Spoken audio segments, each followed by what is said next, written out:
नमस्कार दर्शकों, मैं ज्योतिषाचार्य अमित वेलबिंग कंसल्टेंट में आपका हार्दिक स्वागत करता हूं। आइए आज देवी माँ का दूसरा दिन माँ ब्रह्मचारिणी के पूजन कैसे की जाए उसके बारे में देखते हैं और माँ के स्वरूप के बारे में भी थोड़ा जानते हैं। जब तक आपको माँ के बारे में पता नहीं चल पाएगा, उनके प्रति आपकी श्रद्धा नहीं हो पाएगी। सिर्फ यूं ही कोई और कर रहा है और आप भी कर लें तो उसका कोई फ़ायदा नहीं है। श्रद्धा उत्पन्न होने के लिए उनके बारे में बहुत ज़रूरी है कुछ जानें। तो आइए इस देवी माँ के स्वरूप के बारे में थोड़ी बात करते हैं। कल आपने पूजन किया माँ शैलपुत्री का। मैंने जैसे बताया कि हिमालय राज की पुत्री के रूप में उनका जन्म हुआ था और उसके बाद अपना जीवन जी रही थी। लेकिन नारद भगवान ने जब देखा कि माँ सती का जन्म हो गया है, तो नारद मुनि का तो बहुत महत्वपूर्ण काम रहता ही है, सबको जगाना, उनको बताना। तो इसलिए से उनको गाइड करने आ गए और माँ शैलपुत्री को बताए कि आप ही शिव जी की पत्नी हो और आपका पुनर्जन्म हुआ है। चूँकि पहले स्त्रियां पतिव्रता होती थीं, एक ही पति के साथ जन्म जन्म तक जीना चाहती थीं, इसलिए नारद जी ने उनको मदद किया जिससे वो अपने पूर्व जन्म के पति को पहचान पाए। तो इस तरह से शिव जी के बारे में जब उनको पता चला और उनके हृदय में जो सोया हुआ था प्रेम था वो जागा, तो उनको बहुत ही ज़बरदस्त इच्छा हुई कि हाँ शिव जी को पुनः प्राप्त करें। अब शिव जी तो बहुत ही पावरफुल है ना, तो अब एक मनुष्य की तरह से उन्होंने जन्म लिया, तो अब उनको तप करना पड़ेगा शिव जी को प्राप्त करने के लिए। तो इसलिए जब नारद जी के उपदेश उनको प्राप्त हुआ तो उसके बाद उन्होंने डिसाइड किया कि अब शिव जी को प्राप्त करने के लिए वो तपस्या करेंगे। मतलब मनुष्य देह से अपने आप को पवित्र करते जाएंगे, इतनी पवित्र हो जाए, इतनी अच्छी हो जाए, इतने काबिल हो जाए कि शिव जी उनको देख पाए उनकी तरफ और उनको आकृष्ट कर पाएँ और उनको शिव जी को प्राप्त हो जाए। तो इसके लिए उन्होंने सारा सांसारिक सब कुछ त्याग करके श्वेत वस्त्र धारण किया और श्वेत वस्त्र धारण करके वो चल पड़ी तीर्थ करने के लिए, अपना तपस्या करने के लिए। तो इस तरह से वो जंगल चले जाते हैं और हाथ में उनके होता है, दाहिने हाथ में जपमाला होती है और बाएं हाथ में कमंडल, जो कि उनको जाप करना था।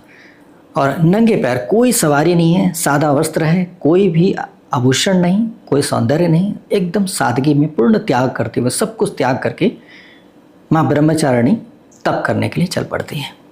और इस तरह से उन्होंने तप करना शुरू किया। तप करने में क्या हुआ, उन्होंने काफ़ी कुछ त्याग करते करते इस हद तक त्याग दिया कि इन्होंने 1000 वर्ष तक सिर्फ फल फूल कंदमूल इत्यादि खा करके अपना जीवन जिया, मतलब तप किया, क्योंकि अन्न वगैरह त्याग दिया। लेकिन फिर भी बात नहीं बनी, मतलब इनकी तपस्या सफल नहीं हो पाई। तो इन्होंने अपनी तपस्या को और भी कठोर कर दिया। इन्होंने फिर 3000 वर्ष तक गिरी हुई पत्तियां खाना शुरू किया। मतलब गिरी हुई पत्तियां खा करके इन्होंने 3000 वर्ष तक तप किया।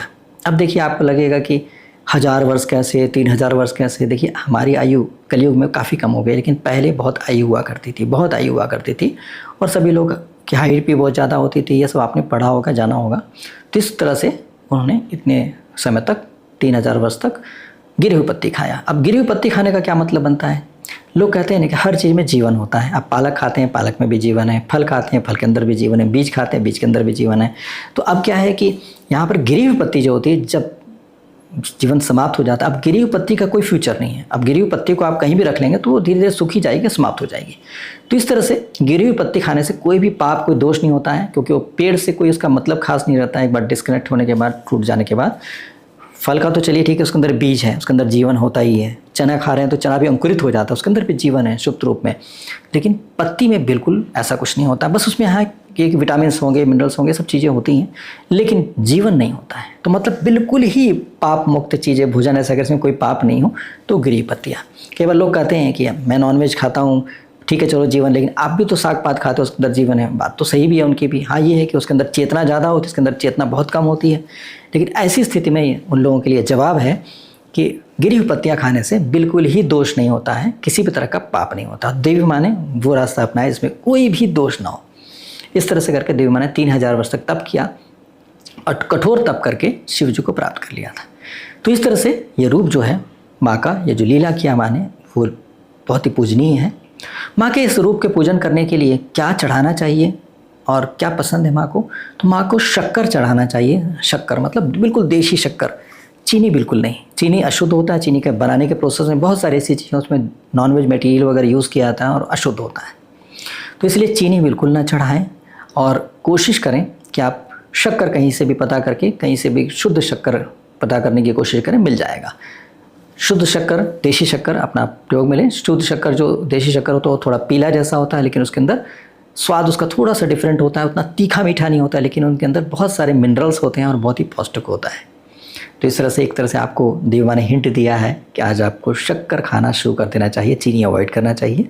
चीनी से डायबिटीज़ होने के चांसेस बनते हैं, लेकिन शक्कर अगर प्रतिदिन कोई व्यक्ति खाता है तो उसको डायबिटीज़ होने के चांसेस इतने नहीं होते हैं, क्योंकि उसके अंदर सभी गुण होते हैं, मिनरल्स वगैरह होते हैं जो बैलेंस कर देते हैं।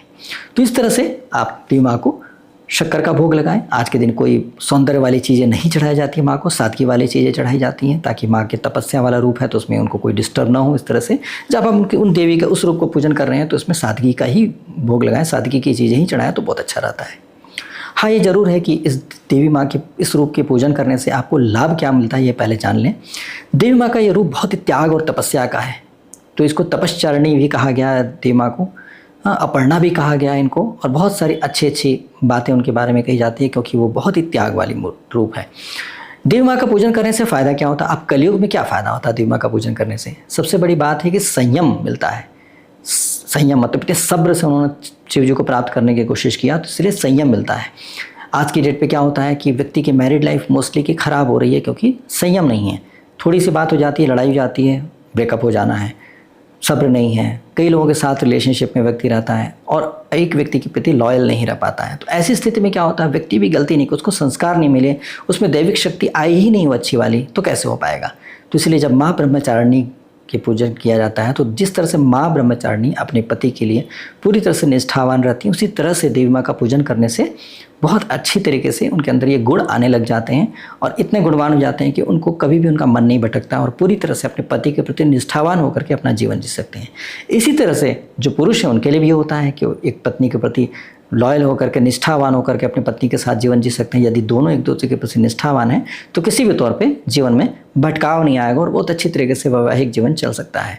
तो इस तरह से अपना जीवन बेहतर कर सकती हैं। आज के युवा की जो लड़कियां हैं वो अपने जीवन को इस तरह से बेहतर कर सकती हैं। साथ साथ जिनका विवाह हो गया उनके लिए कैसा अच्छा रहेगा? उनके लिए अच्छा रहेगा, मान लीजिए पुरुष का दिमाग बहुत भटकता है और अन्य स्त्रियों की तरफ उनका दिमाग जाता है, और यदि माँ ब्रह्मचारिणी से के पूजन करके माँ से प्रार्थना करते कि माँ कृपा करो और अपने जैसा एक निष्ठावान बनाओ, सच्चरित्र बनाओ, मेरे चरित्र को निर्मल करो, तो देवी माँ की कृपा रहेगी। तो ऐसा हो जाएगा कि आपका मन ही बिल्कुल नहीं भटकेगा और अपने पति के प्रति निष्ठावान बने रहने का मन करेगा और जरा भी भटकाओ, किसी की तरफ आकर्षण ही नहीं आएगा। ऐसे गुण आपको प्राप्त हो जाएंगे, जिससे आपके अंदर भी बहुत सुकून होगा कि हाँ, मैं अच्छा जीवन जी पा रहा हूँ, मैं अच्छा इंसान हूँ। क्योंकि जब इंसान गलत करता है तो कर तो लेता है, लेकिन बाद में उसको गिल्टी फील होता है, उसको लगता है कि गड़बड़ हो गया है और अंदर से कहीं आत्मा जानती है कि गड़बड़ हो गया है।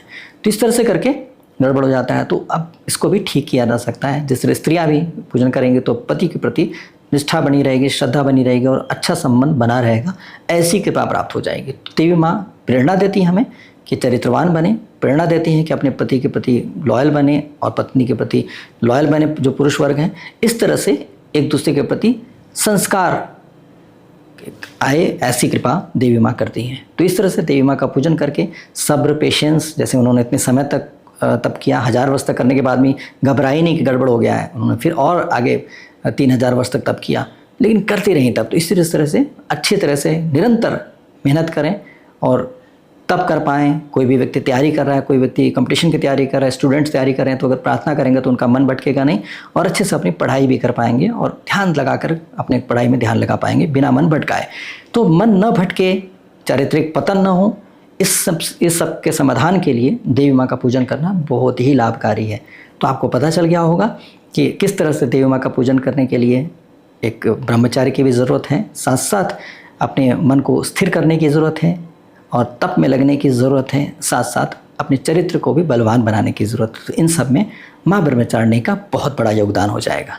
तो इस तरह से माँ ब्रह्मचारिणी का पूजन करके अपने आप को बहुत ही स्ट्रांग बनाएं और इस कलयुग में किसी भी तरह के विपरीत परिस्थितियों में भटकाव में भटक जाने के बदले आप स्थिर होकर के अपनी क्वालिटी के साथ, अपने गुण के साथ अपने जीवन का सदुपयोग करके परमात्मा को प्राप्त हुए। तो उम्मीद करते हैं आप सभी को उद्देश्य मिल गया होगा, माँ के प्रति श्रद्धा भी उत्पन्न हो रही होगी। तो इस तरह से माँ का पूजन करके माँ से ज़्यादा लाभ लेने की कोशिश करेंगे तो आपके लिए बहुत अच्छा होगा। अब आइए आपको मंत्र भी बता देते हैं माँ के लिए कौन सा मंत्र। जैसे मैंने आपको भोग बता दिया, शक्कर का भोग लगाएं, और साथ साथ क्या है कि आप जब पूजन करेंगे तो मैंने आपको बताया है, पहले बताया कि आपको ऊनी आसन पे बैठना है। ऊनी आसन पीला हो लाल हो चलेगा। और इस तरह से आप बैठ करके जब पूजन करते हैं तो पूजन करते समय आप जो मंत्र जाप करेंगे, मंत्र जाप में है मंत्र है ओम ऐं ह्रीं क्लीं चामुंडाय विच्चे, एक मंत्र है। इस मंत्र का जाप आप कर सकते हैं। आपको कुछ समझ में नहीं आ रहा है, आपको संस्कृत नहीं आती है, आप इस मंत्र को प्रैक्टिस कर लीजिए और जाप करिए, लेकिन मंत्र जरा भी गड़बड़ नहीं होना चाहिए। आपको नहीं समझ में आया, नहीं याद हो पाया, फिर से रिवर्स करके आप मेरे वीडियो को सुन लीजिएगा, लेकिन मंत्र सही कीजिएगा। दूसरा मंत्र है या देवी सर्वभूतेषु माँ ब्रह्मचारिणी रूपेण संस्थिता नमस्तस्यै नमस्तस्यै नमस्तस्यै नमो नमः।